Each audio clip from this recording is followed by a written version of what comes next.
all you Slashaholics, so welcome to Slash Sisters. I am Slash Sister Jen. And I guess for the last couple of years, that would make me Slash Sister Hallie, and we want to welcome you back to your channel for horror movie reviews by true horror movie fans. That's right, y'all. Well, folks, today we are stepping back into the world of Scream and Ghostface, and while I love each and every one of these movies in the whole entire franchise for very different reasons, I do understand that there are lots of people, that one included, that don't like certain parts of this franchise. So, yeah, bear with us, as we're definitely going to have some differing views on this one and the next one. I mean, we can both agree 3 was shit. Oh, yeah. I think we both gave that one bloody machetes down. However, and I think I said this in our review for Scream 3, I found it a lot funnier than I did the first times that I watched it 20 years ago. If you understand Hollywood in any capacity, you're going to find it funny. Yeah, because it's it's very on it's on very the nose, tongue-in-cheek. very meta. Yeah. You know, for that aspect. So it's funny in that aspect. Yeah. But it's a terrible slasher. It's not funny in the ways that 1 and 2 were, where it was like meta funny, but like still scary. So, yeah, 3 is definitely garbage. Anyways. So we are going to be diving into the first Scream post Wes Craven, who sadly passed away in 2015. But you can see throughout the movie that they definitely paid heavy tribute to Wes. I mean, at one point they're having a party with a banner that says There's literally a giant Wes. a banner, like big letters that says for Wes. So. I mean, one of the characters' names was Wes in the film, but I mean, you know why he was named that. Though, yeah, exactly. So this movie also features tons of returning actors and crew from the previous films, including Matthew Lillard, Drew Barrymore, Jamie Kennedy, Hayden Panettiere, Henry Winkler, and Adam Brody, but it's all just their voices. They provided voices in the background of the party for Wes. And Drew Barrymore provides the voice of the principal that you hear over the intercom the day after Tara gets attacked. I did not know that. Yep. Fun little tidbits. So let's go ahead and jump right into this legacy requel. I hate that. I know. Known just as Scream, because they couldn't simply call it Scream 5. Just Scream? I mean, Scream 4, they took the A in Scream and made it a fucking 4. They missed an opportunity to take the S in Scream and make it a fucking 5 in this. Yeah. But yeah, Scream. But we had to be like Halloween and Candyman and just go back to... They even say it in here. No, I do. Like, it's James A. Janisse and Rebecca, or Chelsea Rebecca, in their little cameo that they got, where they're like... Don't even get me started on Ghostface's signature new weapon. That shit is lit. And can we talk about the title? Stab? What, just like the original? Just call it Stab 8. It's fucking Stab 8. You're not fooling anyone. It's just such bullshit. But in defense of the Halloween films, the first film was John Carpenter's Halloween. True. And then we had the remake Halloween from which was Rob Zombie's Halloween. Right. And then the 2018 was simply just titled Halloween. Yep. So. Which we now refer to it as Halloween 2018. Yeah. I mean, because it's hard to keep track of them all, I guess. Alright, let's hop on into it. How about you? What you think? Alright, so we open our story on Tara, played by Jenna Ortega, a high school student who is home alone and texting her friend Amber. Or so she thought. It's been 25 years since the original Ghostface attacks in Woodsboro, when Billy Loomis and Stu Mocker slaughtered 6 people. Tara begins, so it's been 25 years since the killings in Woodsboro, but 26 years since the first killing, which was Maureen Prescott. Yeah. Anyways, semantics. Tara begins receiving phone calls. Hello. Is Christina there? No, she's not available. May I take a message? Yeah, sorry. Very much harkening back to the Casey Becker opening, even to the point where she is leaning playing over, playing with the knife block. Yeah. She's also wearing a light-colored sweater like Casey and everything, too. Yeah, it's definitely, it's big time paying homage to that. But at first, when she answers the phone, it doesn't really, we know the voice because we know Roger Jackson's voice. You love art and TV and movies. But then eventually it does turn into that scary Roger Ghostface. Jackson Ghostface voice. What's your favorite scary movie? And the games begin. Would you like to play a game, Tara? Sort of. I mean, Essentially. she tries to text Amber, but after receiving a video from Amber's phone, she finds out that they have cloned her phone and are threatening to kill her if she doesn't play this game. So, he drills her on the original Stab movie, which earlier in the conversation she was like, yeah, it's like super 90s. When it was like super 90s. And I Yeah. prefer elevated horror like the Babadook. I mean, I love the Babadook too, but... I like elevated horror too, Yeah, but I me love too. slashers. Me too. I mean, especially good our ones. channel is called fucking Slash Sisters. Sisters. There's a reason for it, you Yeah. guys. But yeah, she claims to not really even know anything about them, even though she grew up in Woodsboro. Right. How the fuck do you not know? Sorry. Right? So he drills her on the original Stab movie, even though she claims to not really know them that well, and is more interested in like we said, the elevated horror of like the Babadook and it follows. She named a couple. Yeah, other she named films a couple others. Yeah, for sure. I can't think of them off the top of my head. Right. But yeah, so then he starts asking her questions, but like, she has to use IMDb. but it's kind of awesome because like, hello, let's go back to 2011 when Scream 4 came out. Right. They didn't have these fancy little. Well, I mean, we had them. But we had them, but we not had them, to the extent but that we not have to the them point now. where you could just boop, boop, and then have everything right Right there at at your your fingertips. fingertips. And yeah, so she uses IMDb and Actually, I think she juggled it. jiggle. Jiggle. But she uses that to cheat to get at least the first answer. Yeah, for sure. And it is kind of fun in this moment because we do see her scroll through like the cast list. We knew from like what Scream 2 when Randy and when they were talking about the people that were Yeah, David cast up. Schwimmer was playing Right. Randy. No, Randy Dewey. Because Randy was like, I got Joe Blow nobody. And literally, like, the person that is listed on that IMDb page, the fake IMDb page for Stab 1, is literally just, like, some nobody that nobody's ever heard of. Everybody else has, like, an actual person. Including Vince Vaughn plays someone, too. That wasn't like Stu? Was it Stu? I can't remember. All I know is that Vince Vaughn played someone in the movie, apparently, too. So funny. So, Ghostface makes their way into Tara's home. Like Because she's trying to arm her security system via her phone. Right. All systems Look, locked and I lock and have unlock. tons of smart devices. I can control not only my TV, my lights, but now I can control my fucking bed with my phone. Ooh, can you really? Yeah. That's fun. Yeah, there's an app for everything. But, I mean, in this day and age when we have, like, all of this technology at our fingertips, it's kind of stupid that it's so easily hackable. Yeah, it's a little bit scary. I kind of wish they would have leaned into that a little bit more, considering how much tech has advanced since 96. Since 96, or even just since 2011 when we had our last Scream movie. I mean, it's been, at this point, it had been 11 years.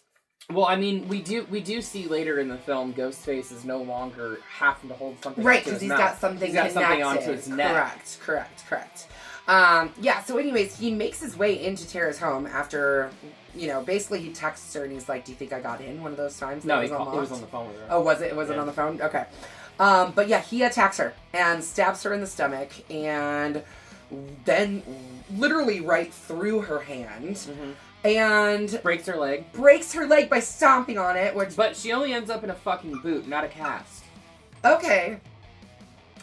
But as somebody who recently broke their freaking leg, a boot is actually pretty nice because you can take these things off. I'm not saying it's not nice, but no, I know. that break She got shattered. She should have been in a regular cast. She should have been in a regular cast. For sure. But they put her in a fucking boot. Yeah.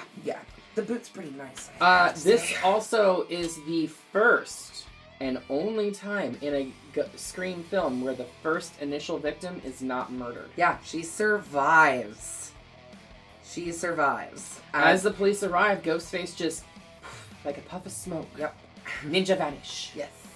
And Tara is rescued and taken to the hospital and, like we said, survives. Yeah. So we did not get the opening kill like we always get in Scream. So we're already subverting things a little bit, but a little. In Modesto, California, Tara's estranged older sister, Sam Carpenter, receives a call from Wes Hicks, which is the son of Judy Hicks, who's now the sheriff of Woodsboro. He tells Sam about what happened to Tara. She immediately returns to Woodsboro with her boyfriend Richie Kirsch, played by Jack Quaid, to visit Tara at the hospital. Yep. When they arrive at the hospital, Sam walks in and all of Tara's friends are around her. And it sounds like Sam babysat at least the twins, possibly Wes as well. But yeah, so she's like basically getting like a reuniting with all of Tara's friends. So she sees Wes and Liv, who is actually Chad's girlfriend. Chad and Mindy are the twins. And they are Randy's niece and nephew. Yeah. They are Martha. Yes. I couldn't remember her name. Heather Matanzaro's character, which I love her so much. I love her. Anyways, so yeah, this meets all of her new friend group, and including Amber as the other one. So Wes, Liv, Amber, and Chad and Mindy. Right. That night, the friends are hanging out at the local pool hall. Vince Schneider, who has a past with. I mean, I guess there's some kind of past. It's implied that she like had maybe a one-night stand with him, or at least had a little fling, a summer fling with this guy. Chad's girlfriend, Liv. So yeah, I think that it's definitely like that's the case. Yeah. But Vince Schneider is played by Kyle Gallagher. Gallner. Gallner, right? Yeah. I love Kyle Gallner so much. He's been in so many movies, especially recently. One that I am super interested to see because I've been hearing a lot of buzz about it lately is Strange Darling. Looks really good. Anyways. But they end up getting into not necessarily fisticuffs, but a pissing match by shoving one another, and they all get kicked out of the bar. Typical jock behavior. Interesting to note that Vince Schneider has Wes Craven-inspired tattoos. He's got 1428 across his knuckles. He's got like a Freddy over here and everything like that. He also played in the remake of Nightmare on Elm Street. You are correct. God, he was so young back then too. He was a baby. Yeah. Which I just find it's kind of interesting. Yeah, that is funny. Immediately after, with the sounds of Red Right Hand playing in the background, I will give this film that they did bring that back because it was not in fucking 4. Yeah, it wasn't in 4, but we definitely get it in this one, and we get it again in 7. Or 6, sorry. We don't know about 7. We don't know about 7. Hopefully they put it in 7 too. It'd be a shame if they don't, because Red Right Hand is like Nick Cave and the Bad Seed. How do you have a Scream movie without Red Right Hand? Well, you know, it's also the title sequence for Peaky Blinders on Netflix, right? Yeah, which I find hilarious.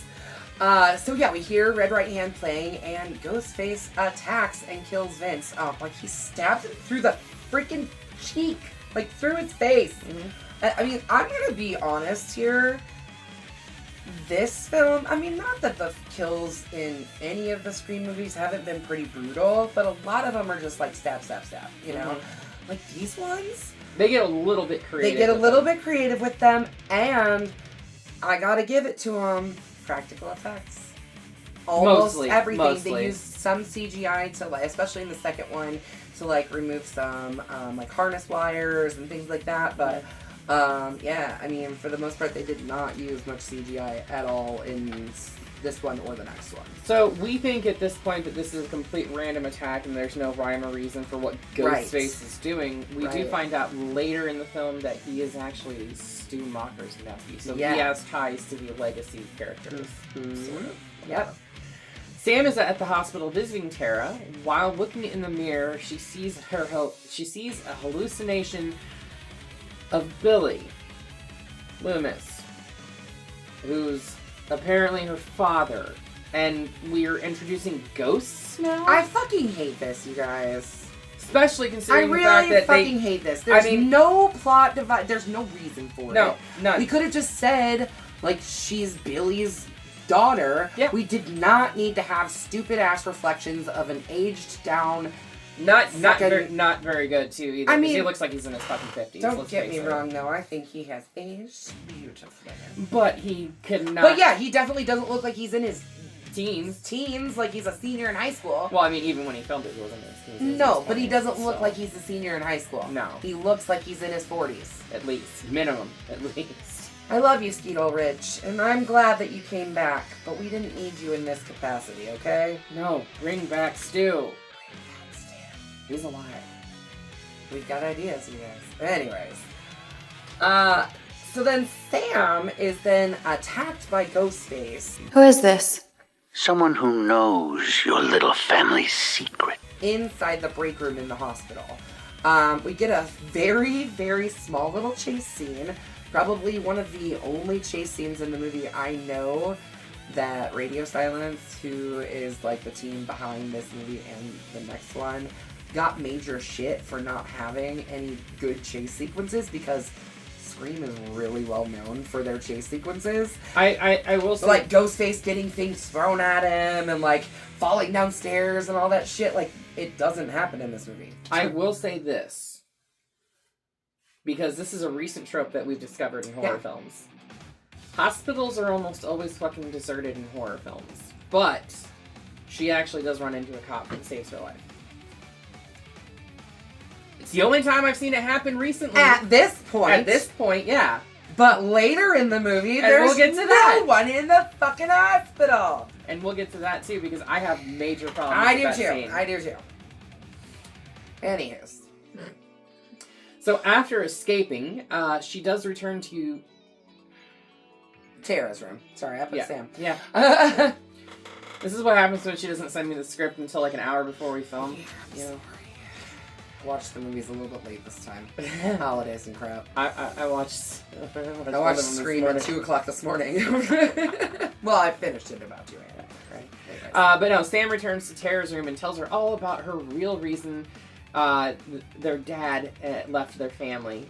When Sam was a teenager, she found one of her mom's diaries from high school where she learned that her real father is not her father, but... It was Billy Loomis. See, they could have just left it at that. Yeah, They we didn't didn't need the fucking reflections and hallucinations and shit. Like, no need for it. None. Stupid. Retarded. Don't like it. Nope. I love you, Skeet.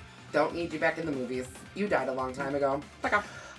So she confronted her mom about it, and her mom confirms that it was true, and their dad overheard the conversation and left the same night and never came back. I'm the reason he left. Which I mean, sorry. that's a shitty That's a shitty dad. That is a very shitty father. You abandoned your children.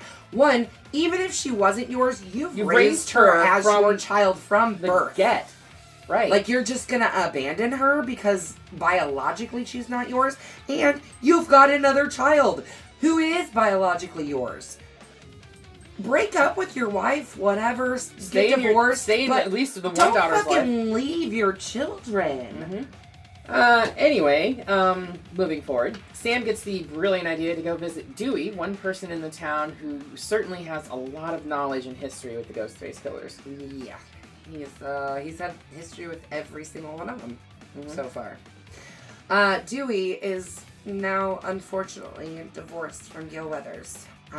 Retired, forcibly, from the police force, and drinking very heavily. Though he does seem to find some happiness every day when he watches Gale on TV. Which is just... Puts a big old smile on his face. It's cute, but it's sad. It is sad. And we do see a little tribute to Tatum, which is the first time Dewey has even acknowledged her fucking death in 5 films. Yeah. Hello. That was your sister. On the shelf in his house, he apparently is keeping her ashes. Yeah. Why? It looks like a urn or of some whatever. sort. Yeah. So they ask for Dewey's help in trying to stop this new Ghostface killer. And Dewey essentially says the killer is probably Richie. Rule number 1, never trust the love interest. And he doesn't offer any more help and kicks them out. But then Dewey does call Sydney. I'm still trying to figure out, I mean, why? Why? Sydney's no longer in Woodsboro. She's happily married. She's got kids. Why drag her back into this? Yeah, I don't know. I really don't know. I mean, other than Like, just to warn her, but if she's somewhere where Ghostface doesn't know where she's at. Exactly. So why pull her back into the bullshit? It's clearly got nothing to do with her. No, this has absolutely nothing to do with Sydney until Sydney comes back. Although they are trying to kill people that are related to the original cast. So, I mean, I'm sure the Ghostface killers are trying to get Sydney back. Eventually, yeah, but I mean, there was no need to call her right then and there. Anyway, he asks if she's got a gun, to which she I'm Sydney fucking Prescott. Of course I have a gun. which Nev either fought to keep it in the film or it was impromptu on her behalf Really? to put in the film. That's awesome. I love that. I'm Sydney fucking Prescott. Of course I have a gun. Mm-hmm.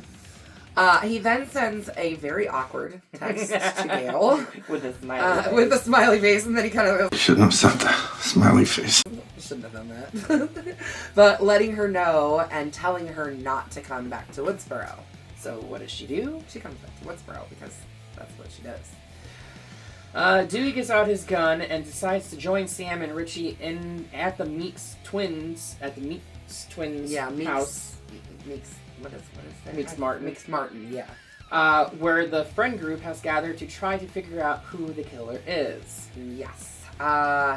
They have this really sweet memorial theater inside their home, inside the Meeks Martin home, dedicated to Randy, with his urn on there as well. And then it's like pictures everywhere, like pictures of Randy when he was young, Jamie Kennedy when he was young, that he himself brought to the set for them to use. So yeah, very, very cute. I love it. Randy's sister Martha is the mom of the twins and Suspects. brings treats for everyone and reunites with Dewey, who haven't seen each other since Scream 3 in Hollywood. Yeah, in Hollywood.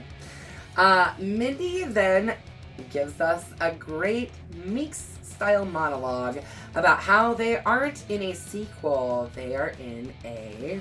Oh my god, he's making a requel. The killer is using Tara and her friends as the new generation since they have family tied to the people from the original killings, as well as Sam's connection to Billy as a way to bring the legacy survivors back into it, I guess? Slack Christmas, Child's Play, Flatliners. That shit doesn't work. But you can't just do a straight sequel either. You gotta build something new, but not too new, or the internet goes bug fucking nuts. To some people, the original is their favorite thing in the world. The movie that made them love horror. I guess they're trying to, like, this is their way to try and pull Dewey and Gail and definitely back into it. Definitely. I mean, they definitely pulled Dewey back into it. Dewey inadvertent. That was easy. Dewey stupidly contacted But Sid Dewey and Gail did- and yep. brought them back into it. So that, I mean, the only way they were going to get brought back is by Dewey, because they're not going to listen to these fucking teenagers. No. So, upon returning home from the Meeks' house, Wes goes to take a shower. Well, his mom, Sheriff Hicks, goes out to pick up sushi for dinner.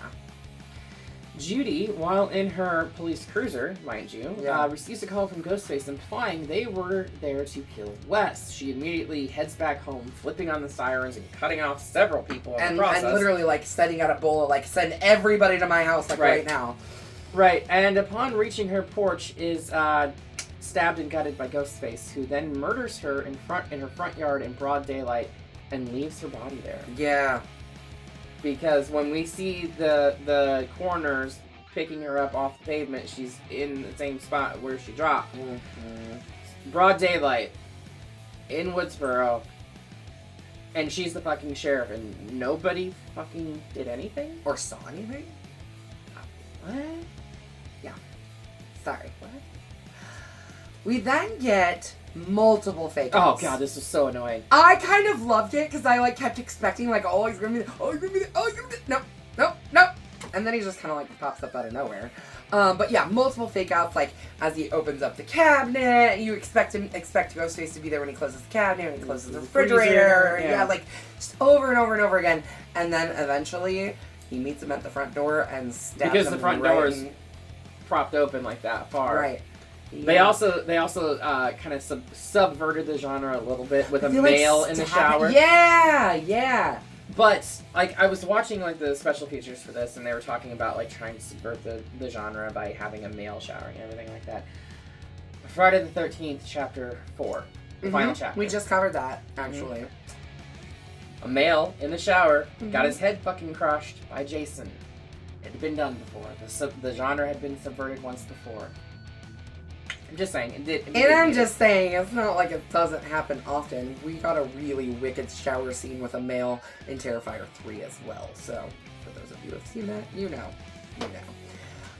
Anyways, so yeah, we get all these fake outs, and he eventually is killed by Ghostface. You know, so while the stab through the neck looked fucking cool. Yeah, it really did. Unless it hit his jugular, it wouldn't have fucking killed him. Well, then he does stab him in the stomach, too. Did he? Yeah. Because he starts to fall forward, and he pulls it out and stabs him. Okay. Yeah. All right. Dewey then reunites with Gail, who's arrived on the scene with her news crew, because her producers told her to go cover the fucking story, even though he told her not to fucking come. She's there anyway. Yeah. Well, that's what she does. At the hospital, Tara and Richie are attacked by Ghostface, but are saved by Dewey and Sam. So, we have to break this scene down. Yeah. Because this is still happening in daylight. Mm-hmm. The hospital's fucking dark. And there's not a single fucking person. No. The nurse's station. I mean, there was a cop there that was killed or whatever. Yeah. And earlier when Sam had gotten attacked by Ghostface, she was like, we need more police on my sister's room, whatever. They had actually said that they were going to move her to her own private floor and put more police on it. However, they didn't get a chance to do that. Sam even says, like, when they're at the Hicks house, like right after Judy gets murdered, she sees the police officer who's supposed to be on Sam's room, or on Tara's room. And she's like, what the fuck are you doing here? And she's supposed to be protecting my sister. And he's like, the sheriff. So then they rush to the hospital. And yeah, so there's find one cop on the empty floor. On an empty floor that's absolutely completely nobody. It's completely dim lighted, which hospital corridors are never not like that. They're dark. usually very bright. Maybe inside the room is dark. The only thing that I can think of, right, is that this scene was initially planned for a night scene. And they filmed it as a night scene. Yeah. And then changed the time frame of when the scene takes place in the day. Yeah. And didn't alter it in post. Like, didn't try to lighten it in any way. Yeah, because it doesn't make sense, because then afterwards, when they go back outside and they escape, it's daylight. It's starting to get dusk. It's still pretty bright because you have the scene with Gail. And it's well, very it looks like lit. the sun's going down when she's there. But yes, it's still daylight when they get back outside into... So I have massive problems with this whole fucking scene. It's a mess, yeah. The Carpenter sisters and Richie do escape, but Dewey remembers he... hold on. Real quick, though. The wound, and this is a hint... The wound that Richie receives is a gash on his arm. Which could be a fake out. Scream 2. Yes. With, what was it? But also Jill in Scream 4. Yeah, okay. Just saying. She hit me with a phone? Carrying on. Don't trust the plaid shirts. Yeah, never trust anybody with a plaid shirt. But no, the Carpenter sisters and Richie do escape after, as I said, Richie gets his arm cut, and Dewey remembers as he's reloading his gun, always shoot him in the head. Yeah, because, like, if you remember from 3, when literally he's just, like, shooting over and over at and Roman. Sydney's like, Dewey, fucking head! The fucking head, you idiot! And, like, I think he remembers that, like, as he's putting them in the elevator, he's like, oh shit, I gotta go shoot that guy in the head. So, as he stands there, ready to shoot, Ghostface jumps up and stabs him in the gut. And then reaches around and stabs him in the back at the same time. 2 knives. Twice Killing our beloved Dewey, leaving him to bleed out on the floor. I pulled my eyes out again this time. Again. I didn't mean to. It just happened. I started crying. And then, of course, right afterwards, we cut to Gail. And I bawled even harder. Yeah. Because when we do cut to Gail, she's just like, I mean, they just show her. She's just sitting alone at, like, the entrance. They show her right outside of the hospital. She's just like, it's like this slow motion. She's bawling.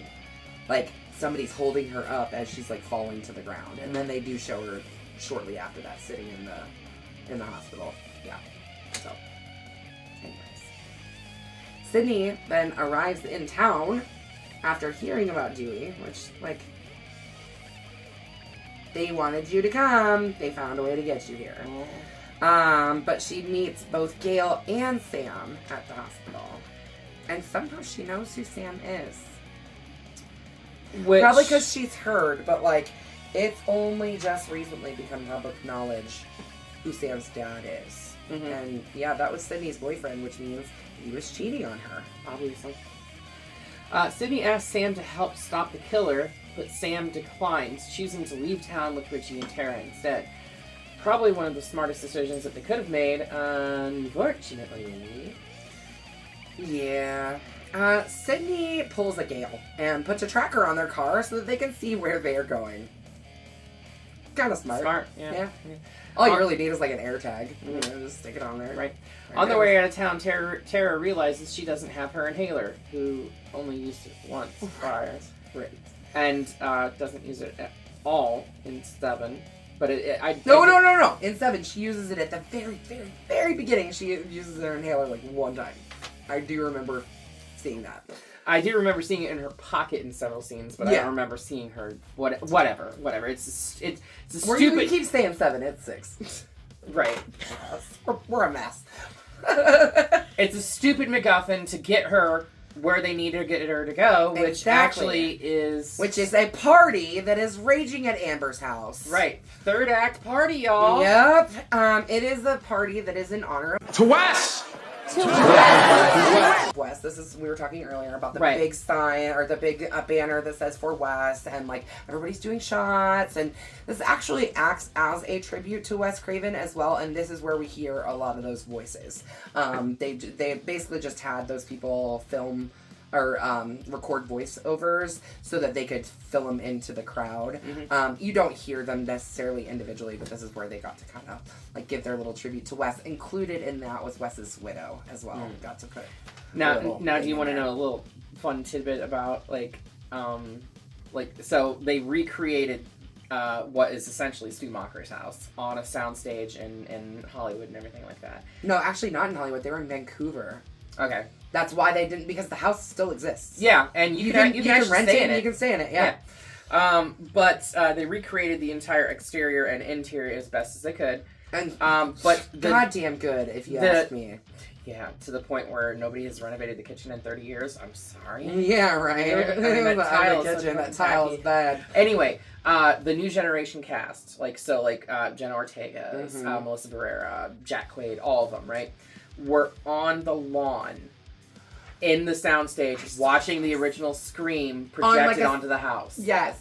And they said it was cool. So fucking surreal. Well, yeah, and then I also had seen interviews with Gail and Sydney. I'm having an absolute brain fart on what their actual names are. Courtney Cox and Nev Campbell. Thank you.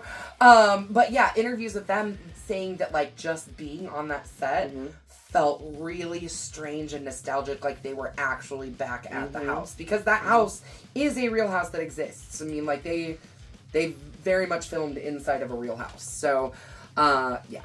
Anyways, yeah, I had to throw that in there because I thought it was fun and interesting and everything like that. After Chad's girlfriend Liv gets mad that he refuses to have sex with her, she leaves. But shortly after, she shares her location with Chad, and he goes looking for her. That is when he is attacked by Ghostface and should have fucking died. Maybe not in this one. Definitely in the next one, though. I mean, he was stabbed at least six times. Yeah, Dewey survived that, though.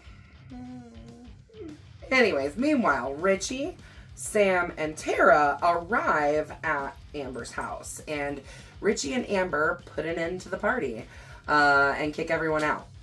I love it. Like, very quickly. I love it because I think it's Mindy's girlfriend or whatever says something about some dude's dad's kicking us out. You want to know a fun little story about that?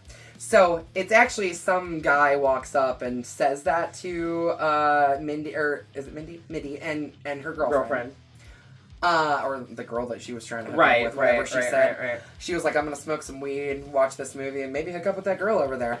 Anyways, so the voice that said... Somebody's goofy-ass dad is kicking us out. That's Jamie Kennedy's voice. That's hilarious. Yep. Anyways. Sid and Gail follow the trio to Amber's house. When Sydney realizes where they are, she calls Sam and informs her, "You're in Stu Mocker's house where your dad and Stu killed everyone." And then we get this like stretch out shot where it's like it was Sam. I love what they did with the that party pull out because shot and the twist with the because frame. when they were actually at the party, like at least the first time I watched it, you couldn't tell. No clue. You could no not clue tell whatsoever what that house and then was. when it panned out, and then when it panned out, you're like, oh shit! And then you start really seeing all of the like, and you're like, oh my god, it really is Stu Mocker's house. Mm-hmm. Like they really make it like apparent from the pan out shot. So yeah. Anyways, while Mindy is sitting on the couch watching the part of Stab where her uncle, it's Stab, it's not Scream, obviously. So, she's watching the part of Stab where her uncle has Ghostface creeping up behind her, and she suddenly has this like self-awareness and realizes that Ghostface is behind her, and she gets stabbed. So I think it would have been really funny if they would have got somebody to play Randy in Stab that was named Jamie, so they could have recreated that from like, Jamie, look behind you, Jamie. Yeah, that would have been really funny. Really funny. As the friend group convenes, Amber pulls out Dewey's gun and shoots Liv in the head. I'm not the fucking killer! I know. What? Yep. Revealing herself as the killer, which is kind of funny when the way she does it too. She just pulls the gun out and like, well, because bam, they welcome to Act 3. Because they were accusing Liv, right? Because her hands were covered in blood because she allegedly she found Chad. Right. So they're she's like, you're not the killer. And she's like, I know you're like, not. I'm not the killer. I'm not the killer. And she's like, oh, I know you're not the killer. I am. Yeah. Welcome to Act 3. Mm-hmm. Which is kind of fun. I don't know. Sydney and Gail then arrive and arm themselves because she's Sydney fucking Prescott. Of course she has a gun. But Gail's quickly dispatched. Yeah. By Amber, who comes out pretending that she was stabbed or something. She's like, who did that in the first one? I can't remember. Who did that in the first one? Was it Stu that did it in the first one? Yeah. No, it was Billy. Remember, he comes down with all the fake blood. He comes down the stairs with all the fake blood all over him. And then shuts the door and turns around and licks his finger. It's pig's blood and carry. Corn syrup. That's what they use for pig's blood and carry. Anyways, so yeah, they arm up. And Richie is then revealed to be Amber's accomplice.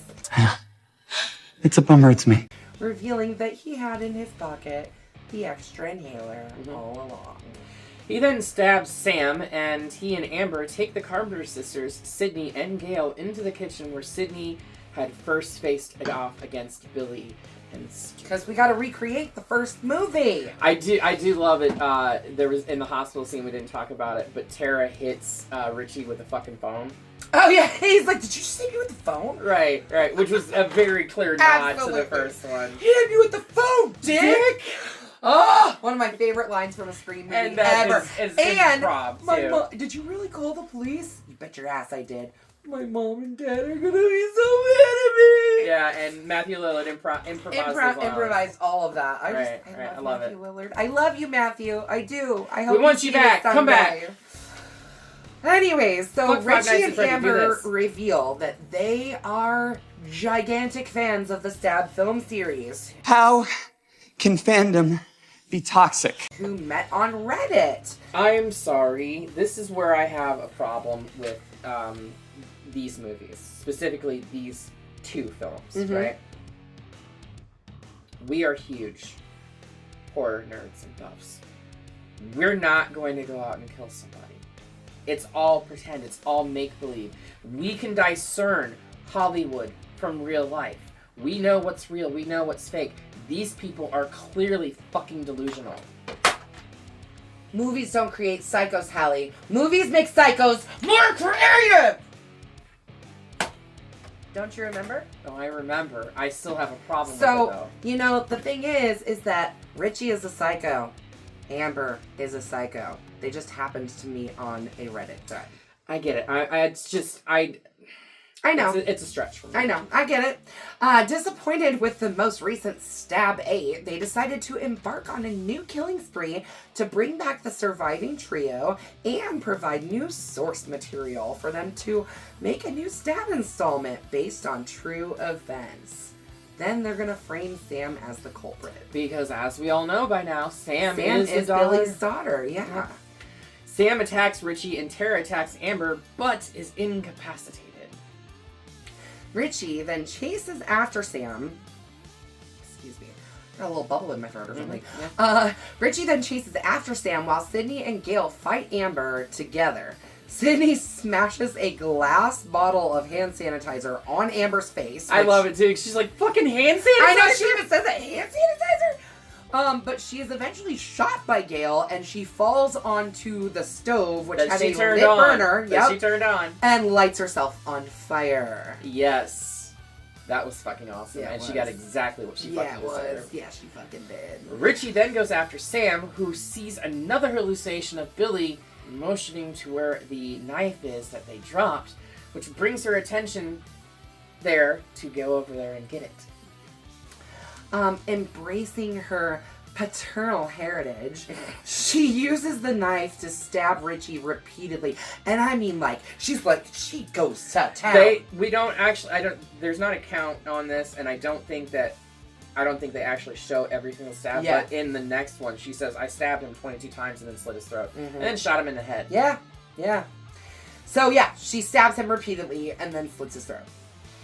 Gail and Sydney come to Sam's sides, handing her a gun and letting her know that this is when they pop up for one last Which scare. is really funny because the three of them and the way that they're panned is exactly how it is with the three of them. Except for Sam's in the center. Sam is Randy in the original.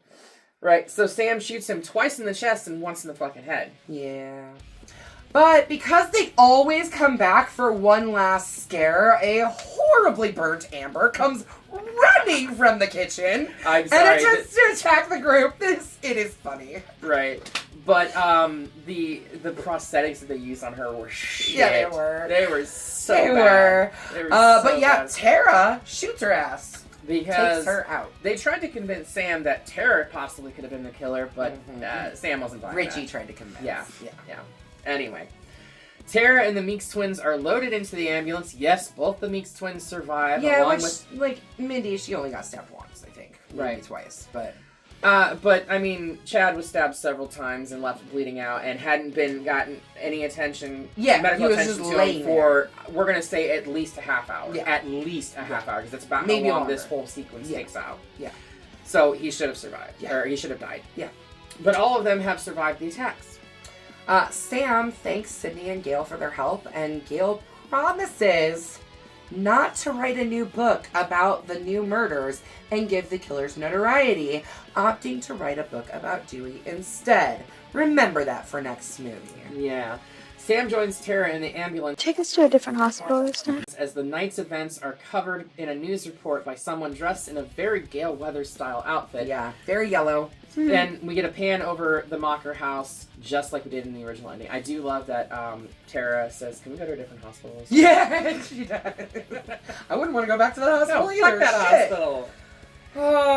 Okay, so what are your thoughts? Like, what's your majorest gripe, I guess? Because I know you have some gripes. So my biggest gripe is, Billy. Yeah. Like, that's the biggest gripe that I have about this, is Billy. It's my only gripe, honestly, for me. And the hospital scene, which mind you, we've been doing this for a few years, but it's only recently, and as we keep covering these films that take place in hospitals, trope, though. it is a fucking trope that I just never knew about in horror films, that Didn't notice hospitals it until... are fucking abandoned when there are attacks happening in it, and it's fucking mind-boggling. Makes no fucking sense, because that's not how hospitals work. No! No, and it pisses me off that it keeps happening. But it's like, okay, we can't be mad about it in this because it happens in all horror movies. We can be mad about it in all of them. It happened in 4. Oh, it majorly happened in 4. I mean, this one was even more egregious in the aspect that 6 fucking shots were fired with nobody coming to investigate. Yeah. Are you serious? In 4, there wasn't gunshots. There were gunshots. There were only 2 or 3, but still, there were only 2. That's right, Judy shows up. I was trying to figure out where the gun would have come from, but Judy and Dewey are both there. Right. So those are my biggest gripes with it. All in all, it was a fairly decent story. I don't think that we needed to have Sid come back for this. I don't think we needed Gail back for this. Dewey makes sense if he was living in Woodsboro. And the new cast of characters, they're fine. I could take or leave the Carpenter sisters, seriously. They're not good characters to me. They're not engrossing, involving characters. The Meeks twins, definitely. Definitely. They're so funny. Yes, I love them. Especially Mindy. But I think they're both really funny, and I think Chad was supposed to be a jock. But in the second one, we get more heart from Chad, and we get a lot more... Absolutely. Yeah. Absolutely. Ultimately, I will give this a Bloody Machete up. Same here. Bloody Machete up for me, too. But there are major problems with this. Major problems. First of all, I don't think that we needed this film in any capacity. I think the series should have ended. I think the series should have ended with 3. Nah, I love 4. I love this one. 4 was okay. I liked 6 better than I did the first time I watched it when I watched it this last time. I think I love this franchise too much to trash on it. I can look right over the bad stuff. I can't see it. To me, Jenna Ortega is an overrated actress. She's popping up literally in every fucking thing here lately. Yeah, and you know what, though? The thing is that she is a good actress, and I've seen her in good things, but she's not good in Scream, She's not good in Scream. She's better than Emma Roberts in 4. Yeah. But just by a margin. Yeah. Yeah, I don't know. Bloody Machete up. I have a hard time ever giving a Scream a Bloody Machete down. I even think I want to retract my Scream 3 Bloody Machete down. But you can't. We're not doing re-reviews. Yep. We're not kill count. We're not gonna recount. No. So we're gonna get it out of here. You know what we're gonna do? We're gonna go ahead and make you guys watch 6 now. Because we want to keep talking about it. And to be honest, are we getting Scream 7 this year? Is it coming this year? Or 2026. Is it 26? Yeah. They pushed it back now. Reasonably so, because they did fire the main people. And it'll be interesting to see where the story goes. Because they have confirmed that Chad is for sure coming back. Like, that's been confirmed. Chad is confirmed coming back. I think he's the only one of the new cast members that are coming back. They did announce that it's likely McKenna that Grace has been cast. Yes. It is likely that Mindy will be coming back as well. But they don't know. I would be surprised if they didn't bring her back. McKenna Grace has just been recently cast. She's Phoebe Spangler in the new Ghostbuster films. We assume she's probably going to be playing one of Sydney's daughters, right? If that's the case, then it's going to be a time jump because Sydney's kids were fucking in toddler age. So at bare minimum, they were at least under the age of 5. Mm-hmm. At bare minimum. At the oldest they possibly could have been would have been 5 because most kids won't sit in a fucking stroller after the age of 3. No, mine surely wouldn't. No, well, it's a girl child. I've literally watched my child, even when he was at an age to be sitting in a stroller, stand up with the stroller on his butt and just walk with the stroller attached to him. I'm like, dude, what are you doing? What are you doing? Be sure to come back here in a week's time when we cover Scream 6 and get rid of this franchise. Until then, I will never get rid of this franchise. I will always watch it. It is my comfort. It is my love. Anyway. Until then, be sure to slash that subscribe button. Stab the like button. And ring-a-ling that gray bell so you don't get lost in the mix. You can stay up to date on everything we are doing here on YouTube. And until next time, we will see you all in the afterlife.